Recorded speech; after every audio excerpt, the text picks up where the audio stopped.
The word is auteur, and it's spelled A-U-T-E-U-R. The word auteur is a French word which translates as author in English. So in a literary context, an auteur, an author, is a writer. For instance, you will say that Victor Hugo is the author of Les Misérables.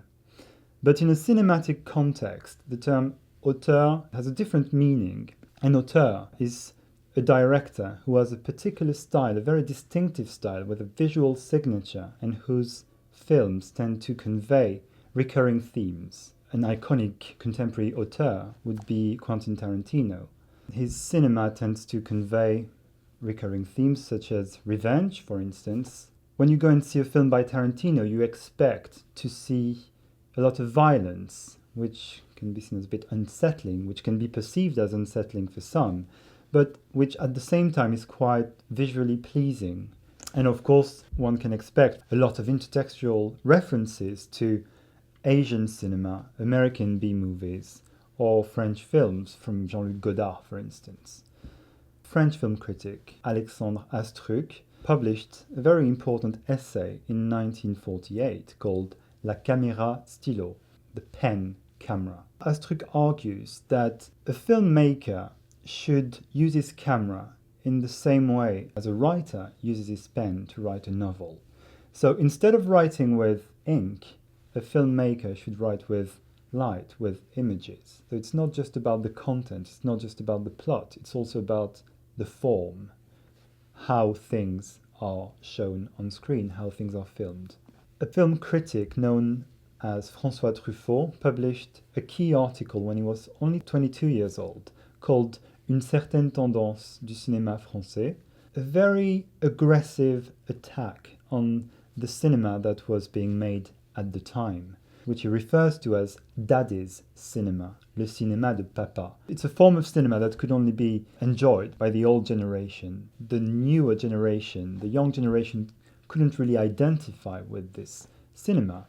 Most of the time it was literary adaptations, costume dramas, in which the characters didn't really have any psychological depth. Lovely cinema. It looked really nice. It was well made, but it wasn't good enough for Truffaut. The scripts were always written by the same people, by the same script writers.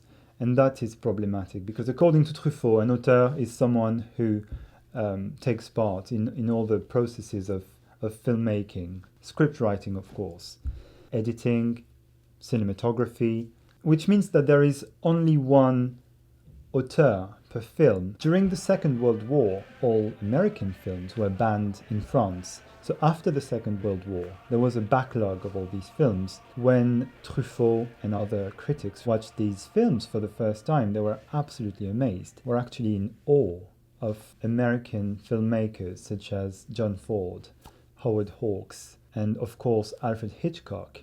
The use of light, the settings, the costumes, everything, and that was quite impressive for Chabrol, Romer, and of course François Truffaut. So the films were enjoyable mainstream films, very popular, which is quite interesting because it means that you can be an auteur and make popular films, mainstream films. So the notion of auteurism, auteur, is not necessarily connected with highbrow cinema. An auteur film doesn't necessarily have to be overly cerebral, if you see what I mean. In the 1960s, an American film critic called Andrew Sarris turns this notion of auteur into a theory, and then it became the auteur theory. So his text tends to be quite harsh on European cinema, if you want, and he tends to see American cinema as the best cinema in the world.